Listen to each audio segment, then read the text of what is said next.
I'd rather talk about stuff that brings me joy, makes me happy, before I get into the slog of modern day political theater. And so we're going to talk about Vandal Savage. Let's put my boy up on the screen. Okay.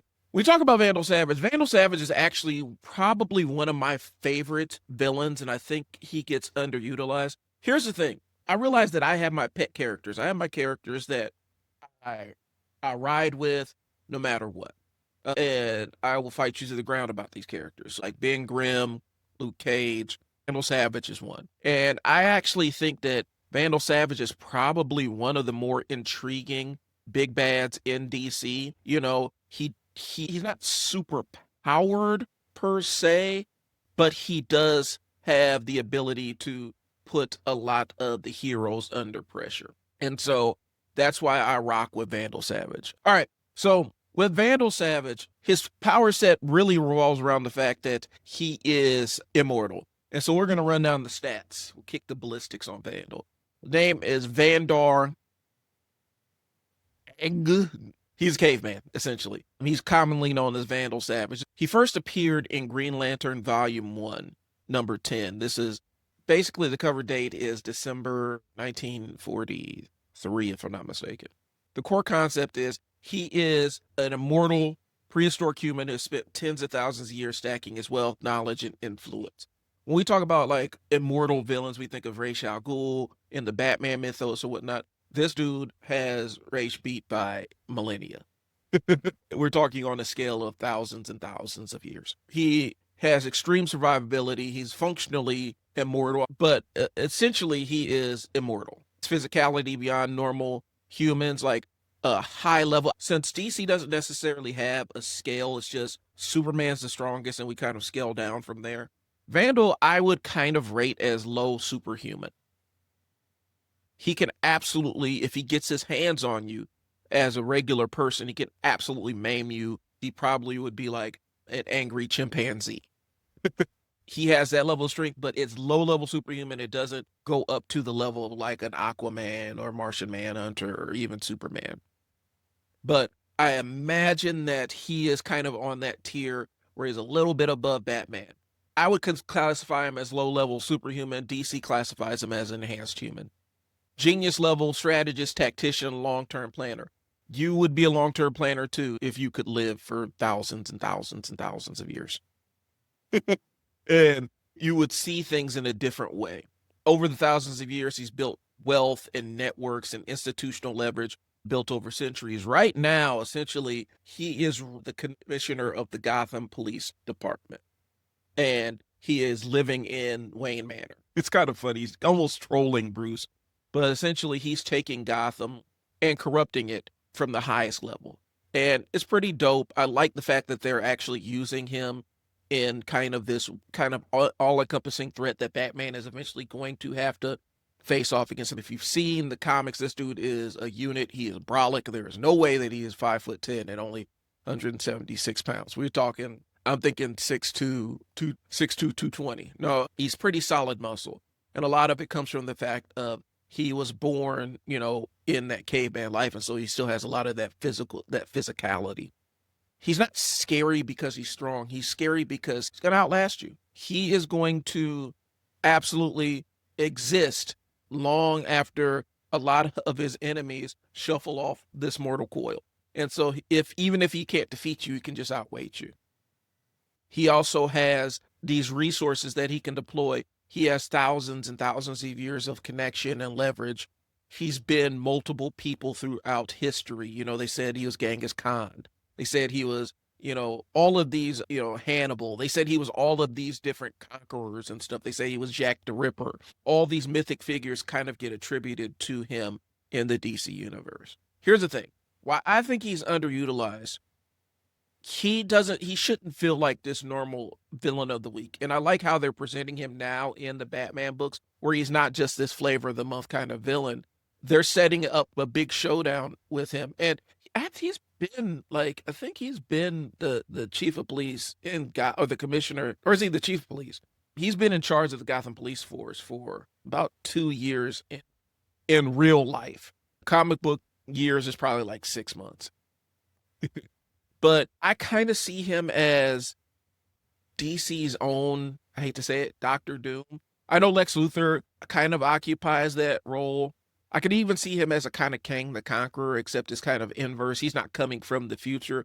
He's just always been, as long as there's been sentient people, human beings walking around, Vandal Savage is kind of a constant. I would see him kind of in that mold of the Doctor Doom ish, you know, Kang the Conqueror ish vibe. Savage has a simple cheat code. He can just outlive you. Just if I don't like this person, I can just wait 100 years and they'll be gone. And so he can plan longer than civilizations last. Like he can watch an empire that's a threat to him eventually just fade away, and then he can roll out his next plan. And I don't like the fact for a long time DC was kind of using him as a guest villain. I feel like he should be kind of a franchise antagonist. I really hope they don't job him out and lower his footprint, because I think as a villain, I find him more intriguing than Ra's al Ghul, just because with Vandal Savage he doesn't really have much of a code of honor. That's why I kind of got the absolute version of Ra's al Ghul confused with Vandal Savage, because essentially the absolute universe, he's Vandal Savage.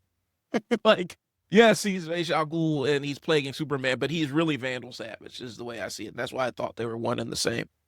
Okay.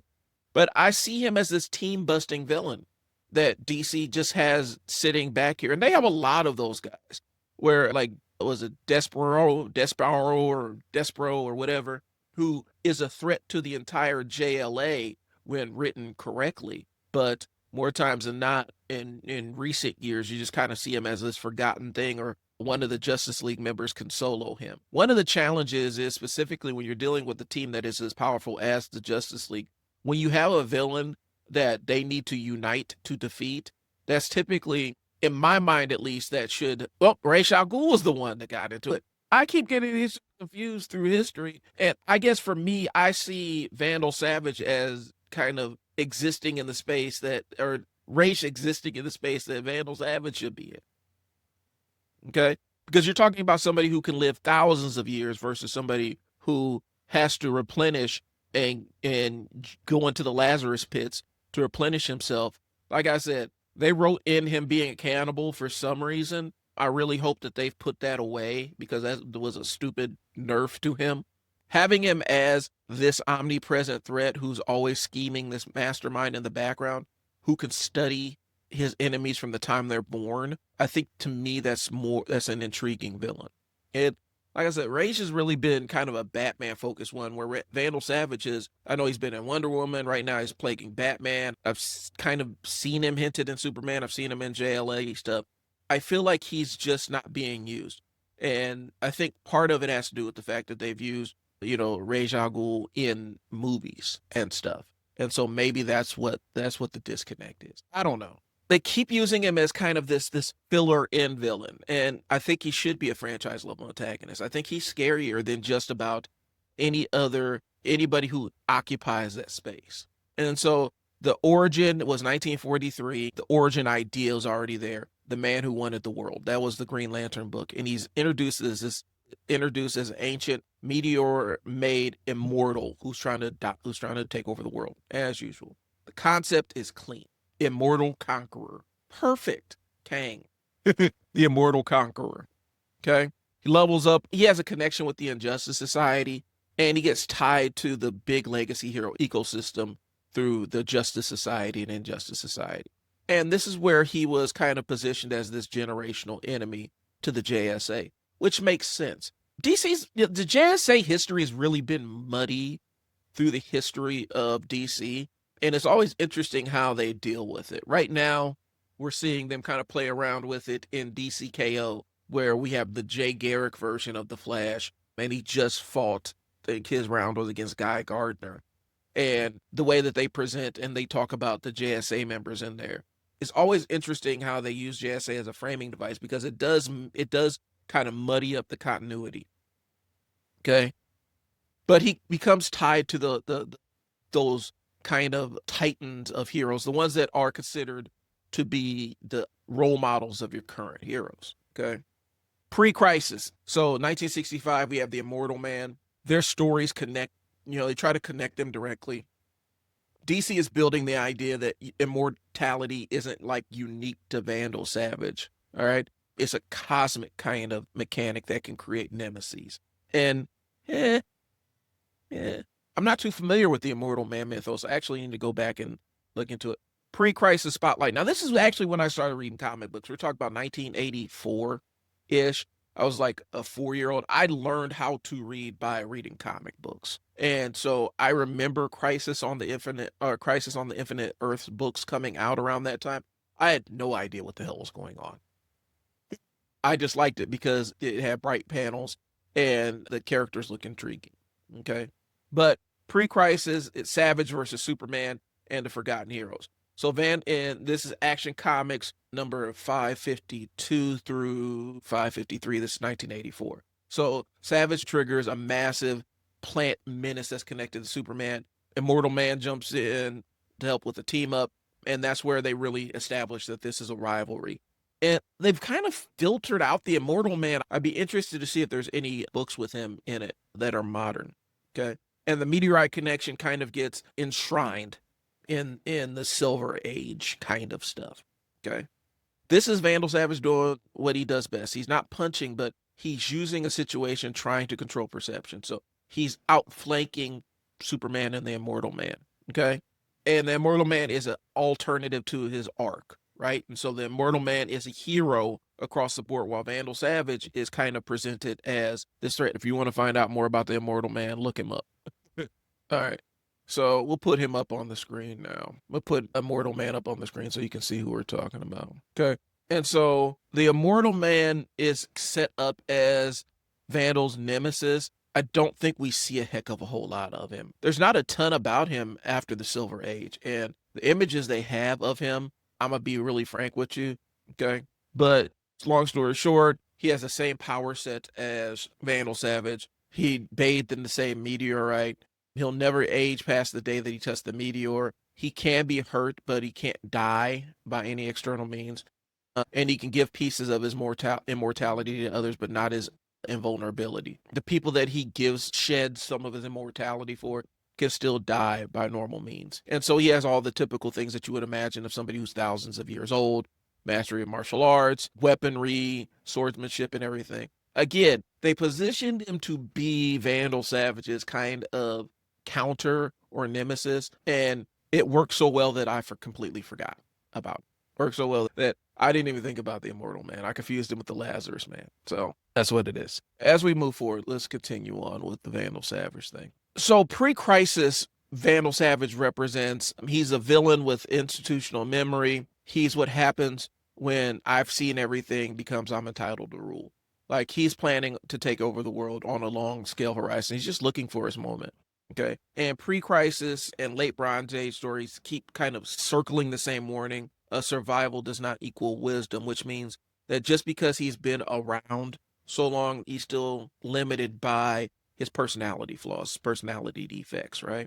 Post-crisis.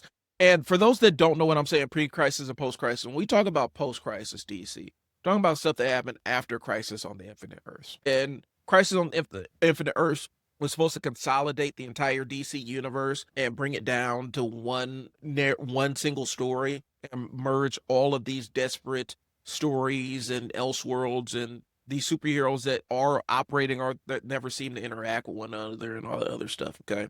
And so when we're talking about pre-crisis, post-crisis, post-crisis is kind of considered what the modern age is, more or less. And it kind of built in the framing mechanism that every once in a while DC will have a crisis to shake up the continuity and refresh the entire brand. So Crisis on the Infinite Earths was kind of the first one. They actually had Crisis on Two Earths, which came out, I believe, in the 60s. And that ended up becoming kind of this thematic thing. The idea of the Crisis as the crossover event to introduce like JSA and JLA together and have them co-star in stories. Okay. So Crisis era, a lot of villain history gets reformatted after Crisis on Infinite Earths, but Vandal Savage works on any timeline because he's always been there. Like I said, I really do enjoy the character, and I think that an inspired writer can really do a lot with him, just because you can kind of plug him in anywhere. You can make him, the prime mover behind the scenes. I 100% think that y'all could do the same thing with Vandal Savage. You just got to find a writer who actually has a love for the character. So post-crisis on the Infinite Earths, he kind of remained the same because of how long he lives. And so in the 90s, they've kind of set him up as this organizer, the architect, the long game. He's playing the long game. And so JLA Year One, that came out in 1998, he's positioned as the behind-the-scenes organizer, putting together threats against the League in its earliest days. And I think that's kind of the position that they need to have him operating in. I wish DC treated this version as the default, not just Vandal Savage is immortal and he has a sword. Like, I want to see him actually leveraging his immortality to create new ways and methodologies of pain and discomfort for the heroes. Okay. Then we go to DC 1 million. And I'm going to be honest with you, I was not on DC Comics with DC 1 million. And so my knowledge of DC 1 million is really kind of secondhand knowledge. Okay. But in DC 1 million, the core premise includes Vandal Savage operating far in the future, which is he's in the 803rd century because his immortality lets him kind of persist into that timeline. And I would say the Lazarus Man is the Resurrection Man. So the Resurrection Man, I thought, would be a more interesting foe for Vandal Savage, because every time the Resurrection Man dies, he comes back with a different power. And that would be the perfect foil for a Vandal Savage. The one of the key examples I'm going to throw out here is Resurrection Man 1 million. And it centers on a conflict between him and Vandal Savage in the far future. And this is how they're treating Vandal Savage as a persistent threat all across the timeline. 2010, the Return of Bruce Wayne. And this is Return of Bruce Wayne is listed among the kind of the major Vandal Savage related appearances and references. And this is kind of reinforcing his connection to historical atrocities throughout the world. And when writers use him right, he's not just history, he is a threat to whoever the good guys are of that time period, which I think is probably the best usage for him. We have the New 52, which was a narrative disaster, kind of.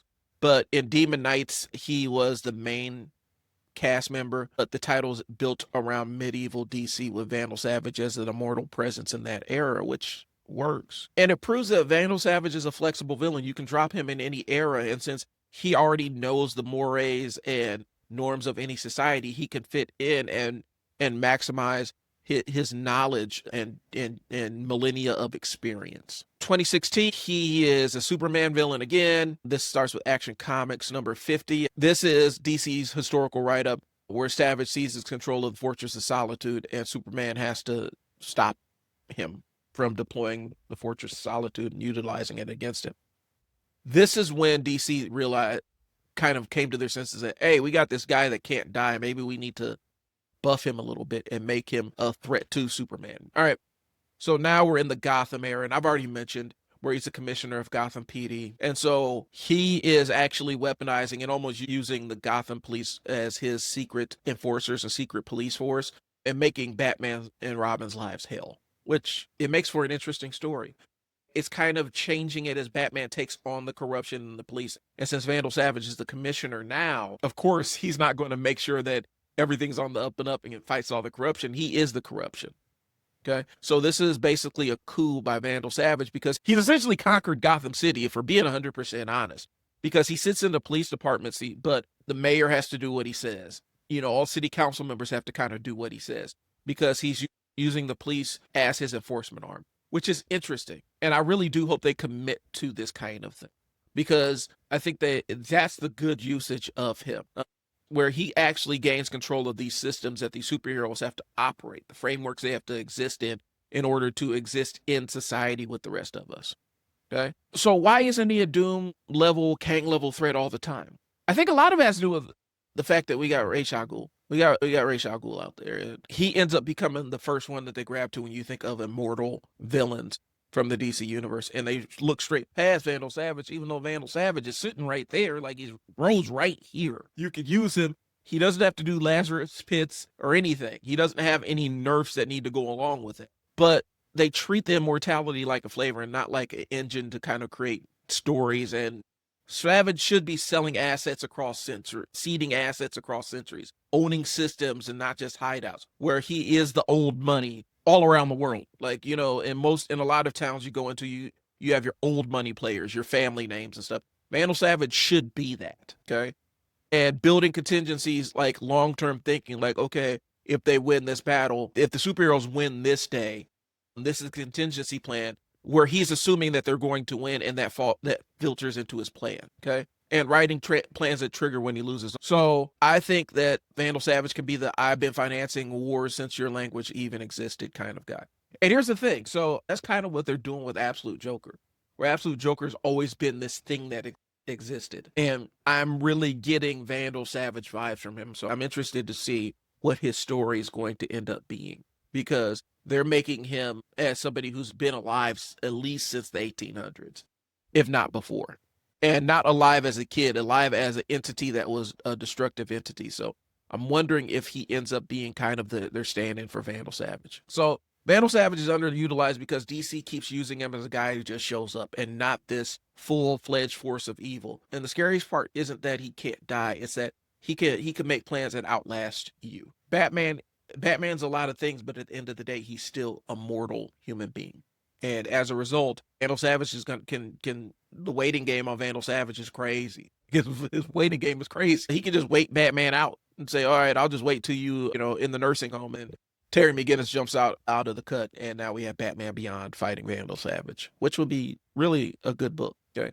So if you want to read them, I'll give you a quick reading list. Green Lantern Volume 1, number 10, 1943. This is when he debuted. All-Star Comics, number 37. This is 1947. This is the Injustice Society era. Action Comics, 552 to 553, 1984. This is where we set up the dynamic against him versus Superman in the Fortress of Solitude. And they tied in the Immortal Man to Vandal Savage.